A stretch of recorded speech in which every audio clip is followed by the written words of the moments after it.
कोलांचल का है वो कोल्हान कभी भी आ सकता है, पीछे नहीं। और अब पता कीजिए, मंत्री को बन्ना गुप्ता को अपना होर्डिंग बोर्डिंग शोर्डिंग उखाड़ के घर लेके जाना पड़ा। सोशल मीडिया में देख लीजिए, अपना एक एक पोस्टर उखाड़ कर उस बांध में जो उन्होंने कब्जा किया था, उस जमीन में जो कब्जा किया था, मंत्री को पीछे हटना पड़ा। ये 2 साल का इतिहास, ये 2 साल का आंदोलन का देन है। इसलिए आप सोचिए कि हम लोग कहीं नहीं है, कुछ नहीं है, अरे वो वार्ड सदस्य नहीं है। अगर हम लोग कहीं दिल्ली अगर एमपी बन के एमएलए बन के चयन होके आते हैं तो केवल सोचिए कि हम लोग क्या कर सकते हैं। आज देखिए, किसी भी, चूंकि हमारा संबंध कोयलांचल से, कोयलांचल के खदानों में जब भी जीएम से हमारा मीटिंग होता है, जीएम एक लाइन बोलता है, यार रिक्वेस्ट, वो लड़का को लेके मत आना। आप देख सकते हैं, ये कोई हम लोग ये नहीं कि आपके सामने कह रहे, वीडियो में लाइव जाके देखिए, सामने हमारे एसडीपीओ बैठे हैं और उसी कड़कती अंदाज में हमने कहा कि डीसी का जमीन गया है, जो डीसी कभी भी नौकरी करती है यहाँ। आज किसमें ये हिम्मत है कि बगल की कुर्सी में 6 इंच के फासले में एसडीपीओ बैठा है और जरा मत कुर्सी को पटक के कह रहा, दिखाइए डीसी का कितना जमीन गया है, यहाँ डीसी की भी नौकरी कई बित्ता जमीन इस फैक्ट्री में गया है। तो ये साहस आज 2 सालों में हमने खड़ा किया। जहां लोग दुम दबा कर भागते थे, जहां लोग शासन प्रशासन के नाम से बैकफुट पड़ जाते थे, आज आंख से आंख मिलाकर सामने आके खड़ा होते हैं। तो सोच के देखिए, जिस दिन ये दहाड़ पहाड़ के ऊपर से नहीं सदन में होगी, आप अनुमान लगा सकते हैं इस राज्य में क्या बदलाव होगा। अब बिल्कुल हम लोग आश्वस्त करते हैं कि अगर हम लोग एमपी के लिए चुने जाते हैं तो हम लोग का स्वभाव यहाँ गिरिडीह के एमपी, कोडरमा के एमपी और हजारीबाग के एमपी के जैसा नहीं होगा।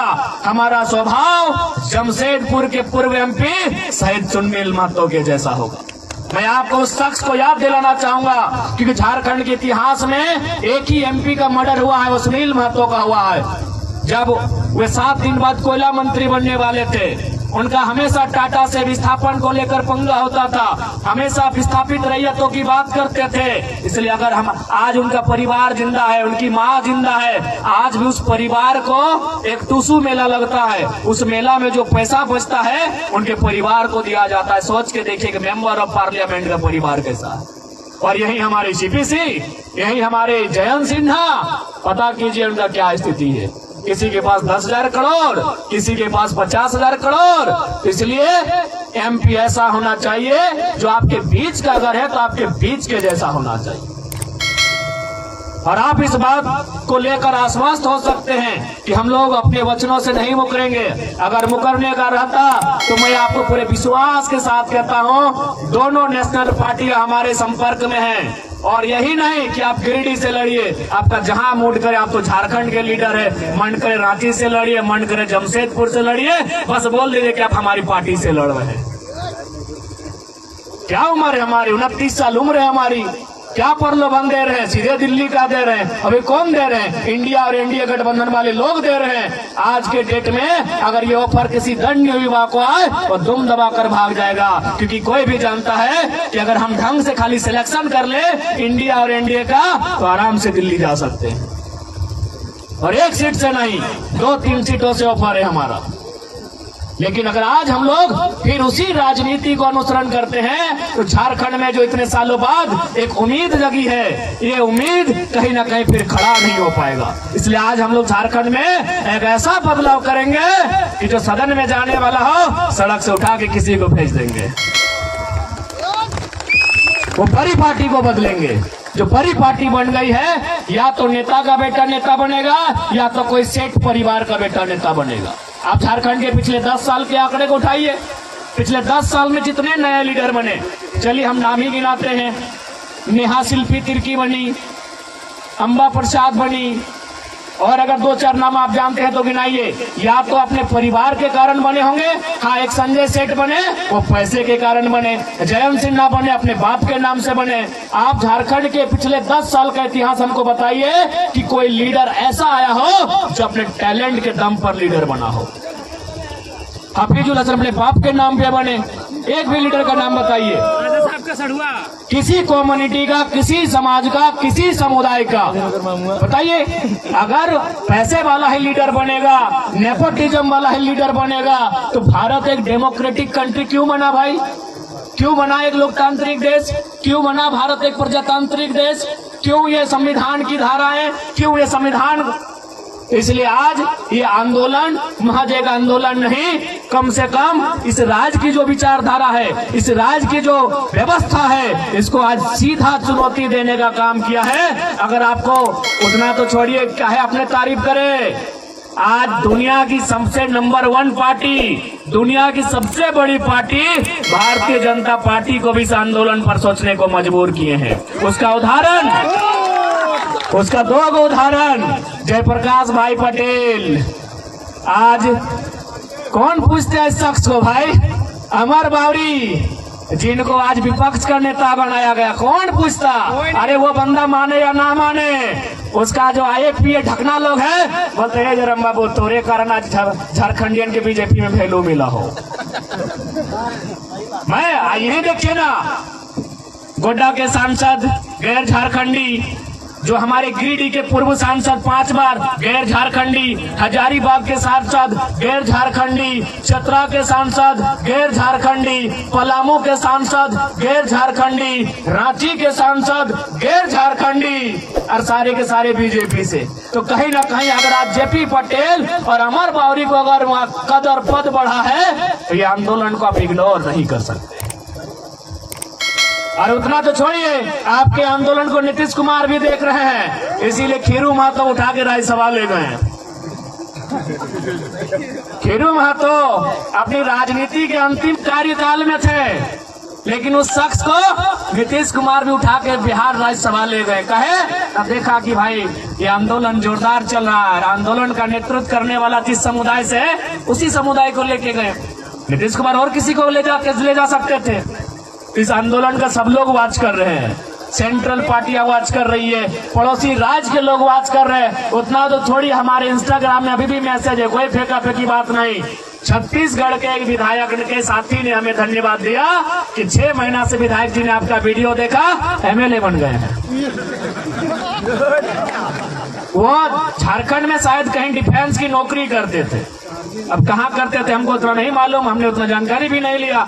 बोला 6 महीना पहले उनको किसी ने लिंक भेजा था यूट्यूब का, किस लड़के को फॉलो करो, इसकी तरह अपने आप को ढालो, और उन्होंने 6 महीना में रिजल्ट दिया, छत्तीसगढ़ से MLA है। तो आज ये एकाएक इतनी सारी चीजें अगर घटी हैं, तो कहीं ना कहीं हमारी आइडियोलॉजी के कारण हम लोग जितनी प्रखरता के साथ, जिनकी मुखरता के साथ बातों को रखते हैं, और उन बातों को रखते हैं जिनको रखने के लिए MP MLA की हवा टाइट हो जाती है। उतना तो छोड़िए, आपका बगल का जो विधायक है सुदीप सोनू, जितना जो चकता पुचकता, उसको पूछिए कहाँ से चकता, सब हमारा भाषण कॉपी करता है। ये हमने बोला, उनका आदमी बोला है। अरे जितना तो उछल कूद करते हैं सुदीप सोनू, पूछिएगा। अरे दिन में हमको कितना गरिया आए, कितना हमको इग्नोर करे, रात को सब वाच करता है कि छोड़ा कर रहा। पूछिए उनको, हाथ रखवाइए गीता में उनको, कहिए देखते हैं कि नहीं देखते हैं। रखवाइए, मुख्यमंत्री को हाथ रखवाइए, जो भी उनका धार्मिक मान्यता है, आस्था है। पूछिए उनको कि आप तो भाई 15-20 साल में पॉलिटिक्स में ये नारा आज नया नया सुन रहे, कैसे लिया झारखंड, लड़के लिया झारखंड। ये नारा भले पुराना है, लेकिन इस नारे को जिंदा करने वाला शख्स हमें। पूछिए माननीय मुख्यमंत्री को। इसलिए आज इस बात को जानिए कि आंदोलन महज एक आंदोलन नहीं, ये झारखंड का जीर्णोद्धार करेगा। और नहीं तो इसी प्रकार आज हमारी स्थितियां, आज एक आम व्यक्ति क्या हो रहा है, आम व्यक्ति प्रत्येक दिन गरीब हो रहा है, क्योंकि सदन में ढंग से चर्चा करने वाला कोई नहीं, हर कोई कॉर्पोरेट का समर्थन में। आज माननीय मुख्यमंत्री कैसे हमारे साथ आएंगे? हाल ही फिलहाल उनकी एक चचेरी बहन का शादी हुआ, टाटा ने 80 लाख खर्चा किया। बताइए वो कैसे टाटा के अतिक्रमण के खिलाफ जाएंगे? बताइए कैसे जाएंगे? ये कैसे संभव है कि माननीय मुख्यमंत्री की चचेरी बहन की शादी में जो टाटा 80 लाख फाइनेंस करता है, पंडाल में, तिरपाल में, लाइट में, आप उनके खिलाफ कैसे जाएंगे?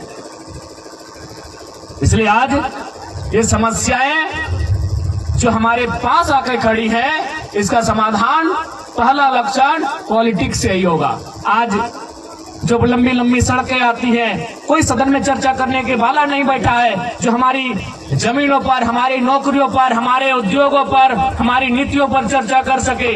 इसलिए आज जितने भी नौजवान यहाँ पर आए हैं, मैं उनसे करबद्ध प्रार्थना करूंगा कि आप 2024 का जो लोकसभा चुनाव होगा, विधानसभा चुनाव होगा, मैं आग्रह करूंगा कि भारत में किस मुद्दे पे लड़ा जाएगा मैटर नहीं करता है। झारखंड में अगर लड़ा जाए तो झारखंडियत के मुद्दे पे लड़ा जाए, विस्थापन के मुद्दे पे लड़ा जाए, रोजगार के मुद्दे पे लड़ा जाए। ये हम आपसे आह्वान करना चाहते हैं कि झारखंड में एक ऐसा परिवेश बनाइए, एक ऐसा माहौल बनाइए जो इंडिया पाकिस्तान के नाम से झारखंड में ना लड़ा जाए। रोजगार का मुद्दा हो, विस्थापन का मुद्दा हो, पलायन का मुद्दा हो, ये मुद्दा हमारा प्राथमिकता रहे।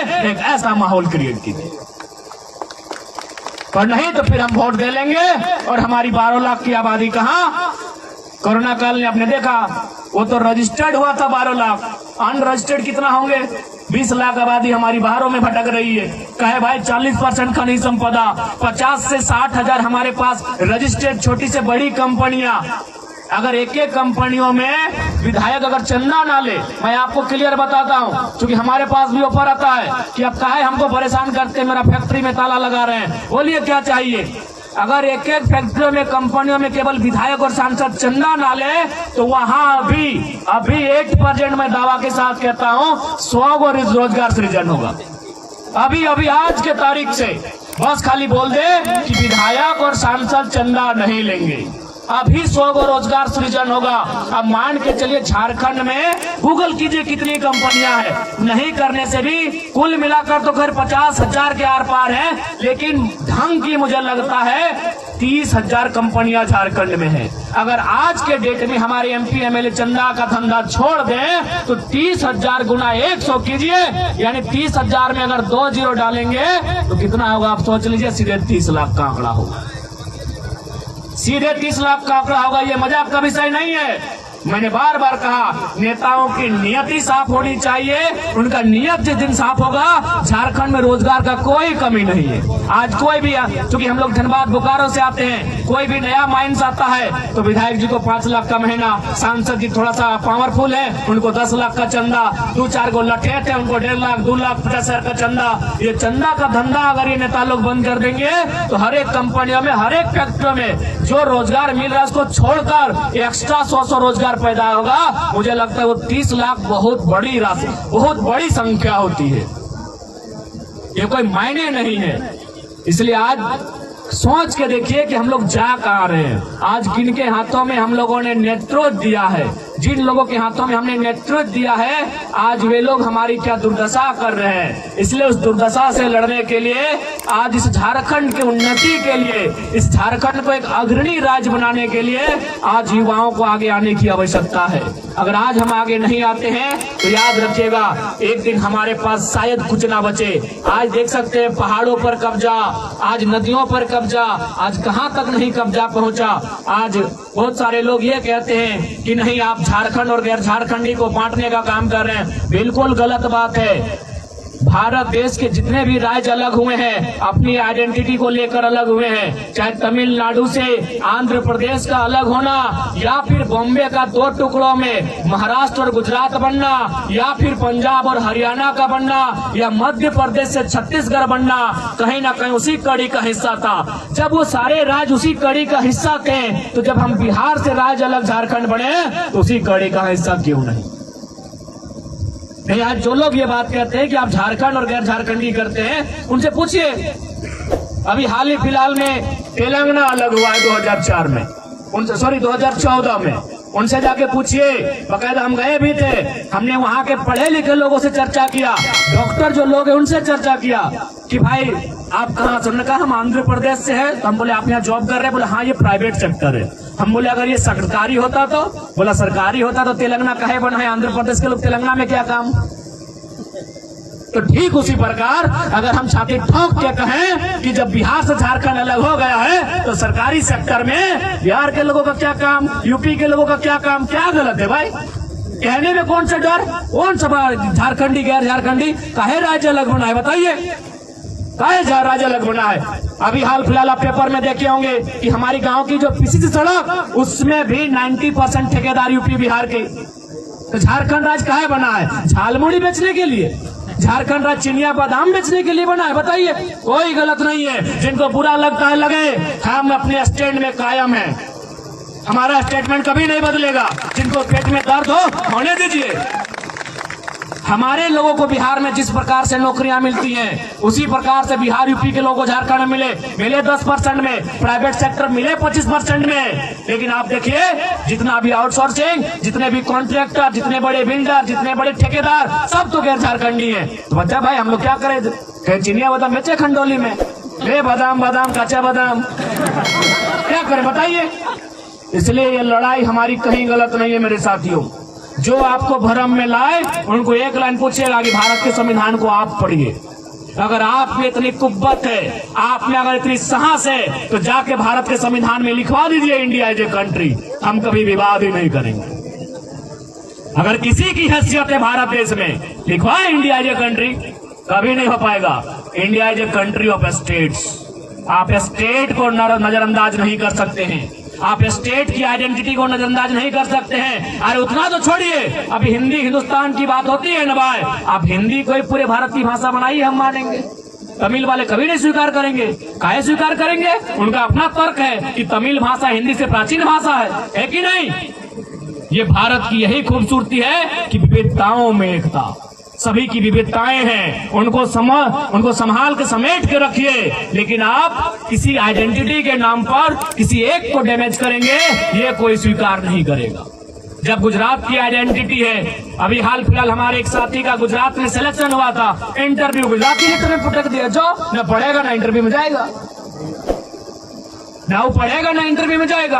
अभी भाषा की बात आती है, अभी सिंपल 28 तारीख को और 4 तारीख को सीजीएल का एग्जाम है ना भाई, झारखंड का एग्जाम है। अगर वहां सवाल ये पूछा जाता कि बुधनी ढेकिया कूटा ले, ढेकिया कूटते कूटते कानी अंगरिया छछाए ले, राजस्थान का आदमी का समझ में आएगा? बताइए। नहीं, आप बताइए। सवाल तो यही ना होता है। अरे भाई, परीक्षा में क्या सवाल होता है? यही होता है। एक कहानी का सार होता है, आंसर देना होता है, तो इसी प्रकार होता है। बाकी कितना भी राज्य जो है, गुजराती में, बंगाली में, मराठी में सवाल लिया जाता है, देखिए इसी प्रकार लोक कथाएं होती है, उनके आंसर करना होता है। उनकी भाषा उनको समझ में आती है। तो बताइए कौन समझता कि बुधनी ढाकिया कुटा ले, कुटते कुटते कहानी अंगरिया कुटाई ले। ये समझता? असम का आदमी समझता? नहीं समझता। तो ये है भाषा की ताकत। इसलिए भाषा के प्रति बिल्कुल कट्टर होना पड़ेगा।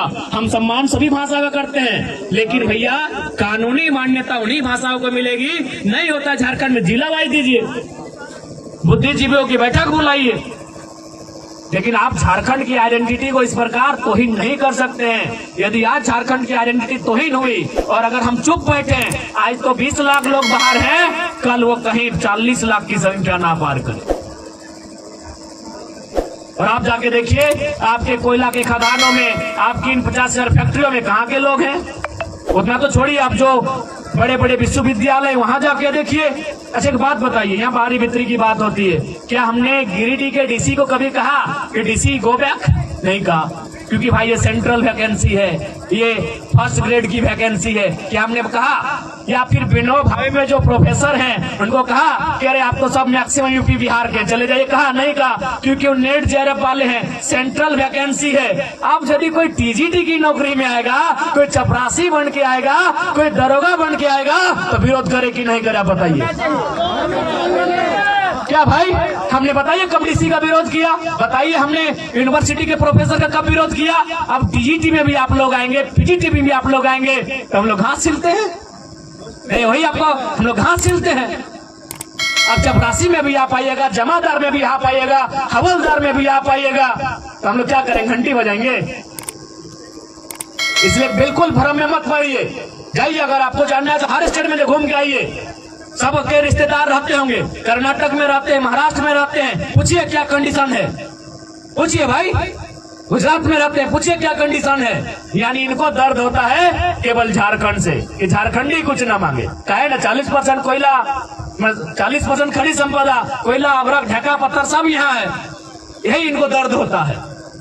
आज हमारे लोग, हम बिल्कुल महाराष्ट्र में खड़े थे, हमने मराठी लोगों के बीच कहा कि देखिए, आपके सामने हम कहेंगे, आपके महाराष्ट्र के लोग हमारे झारखंड में रहते हैं, लगभग हम 50 लोगों को जानते हैं, लेकिन वो 50 के 50 HR हैं, GM हैं। हमारे वहां के 5 लाख लोग अपने महाराष्ट्र में रहते हैं, सारे लेबर बन के रहते हैं, सारे लेबर बन के रहते हैं। उन्होंने भी कहा कि हमें नहीं पता था कि झारखंड में इतना अन्याय हो रहा है।